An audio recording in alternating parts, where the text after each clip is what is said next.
एक मथुरा शहर पड़ता है, मथुरा के राजा है महाराज उग्रसेन।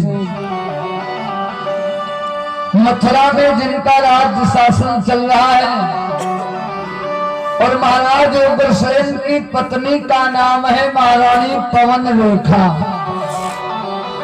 और पवन रेखा जो है वो पतिव्रता नारी, धर्म पर चलने वाली स्त्री है, नीतिवान है, पति के चरणों में प्रेम करने वाली।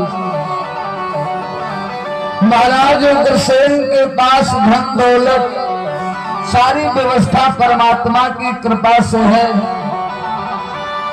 सब सुख सुविधा है, लेकिन भगवान ने उनको कोई संतान नहीं दी। और हर व्यक्ति के पास सुख चाहे जितना हो, कोई न कोई दुख होता है सबके पास, लेकिन उस दुख को काटने के लिए एक दूसरे पे लोग टाल देते हैं कि हमें नहीं दुख, फलाने के पास भी तो दुख है। विचार करिए, हम लोग कहते हैं ना हम बहुत गरीब हैं, भगवान हमको बड़े घर में क्यों नहीं जन्म दे दिया, राजा महाराजा के वहाँ जन्म देते, हमको इस घर में काहे भेजे हो। तो विचार करिए, रोड पर निकल कर देखिए, जो लोग फुटपाथ पर सो रहे हैं ठंडक के महीने पर, ऊपर से कोई छाया नहीं, नीचे कोई गद्दा रजाई नहीं है, कोई व्यवस्था नहीं है, लेकिन फिर भी वो लोग रात व्यतीत कर रहे हैं। तो उनको देख कर ये सोचिए कि उनसे ज्यादा भगवान हमको दिया है। एक दूसरे को देखकर समस्या का समाधान हो जाता है।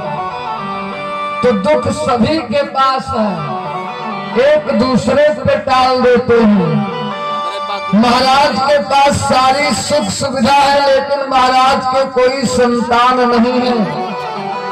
और जब संतान नहीं है तो महाराज उग्रसेन बस यही चिंता में है कि भगवान ने हमको पुत्र नहीं दिया।